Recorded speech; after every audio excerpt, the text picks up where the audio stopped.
Бул 400 000 сомдук сертификат алган Талайбек Шайланов Манас район тургуну. Мындан 2 жыл мурда жаңы турак жай салып көчүп кирген. Ушул жылдын 12 февралында үйү толук өрттөнүп кеткен. Бактыга жараша турак жай өрттөнгөн малда үй ээлери жабыркаган жок. Учурунда үй ээси турак жайын 600 сомго камсыздандырып койгондуктан мамлекеттик камсыздандыруу уюмунун Таластагы филиалы тарабынан 400 000 сомдук сертификат тапшырылды. Кырсык деген Кашкулактын ортосунда экен.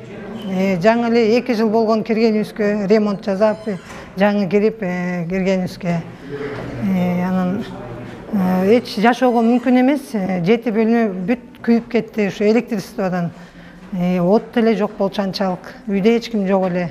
Бала чака эшикте экен көрбөдүк. Жаңы жылдын тегерегинде алдында камсыздандырып койдук элек. Мынакей өкмөткө рахмат.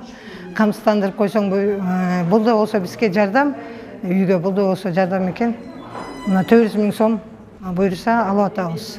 Талас облусу боюнча жыл башынан бери 1500 турак жай камсыздандырылган. Анчинен 136 турак жай Манас районунан. Ушул мезгилге чейин облус ичинде 12 ар кандай кырсыктардан жабыркагандарга 679 519 000 сомдук каражат төлөнүп берилди. Андыктан ар бир жаран өз турак жайын милдеттүү түрдө камсыздандыруудан өткөрүшү керек. Бул жараныбыз убагында үйүн 600 сомго камсыздап койгон.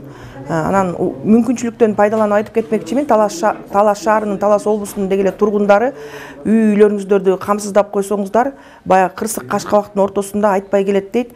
Баягы камсыздап койсоңуздар, мамлекет тарабынан гана чыгымдар төлөнүп берилет. Бүгүнкү күндө Талас облусунда 2 камсыздандыруу уюму иш алып барат. Андыктан облус аймагындагы социалдык объектилерди камсыздандыруу ыктыярдуу түрдө ишке ашат. Мындан тышкары адамдар өз өмүрлөрүн дагы камсыздандыруудан өткөрүп койгондор бар. Кандай гана кырсык болбосун, камсыздандырылган турак жайлар гана социалдык объектилерге келтирилген чыгымдар эсептелип, төлөнүп берилүүдө. Бегайым Асымбаева, Чыңгыз Бокошов, Эркинай Жумабекова, Манас району.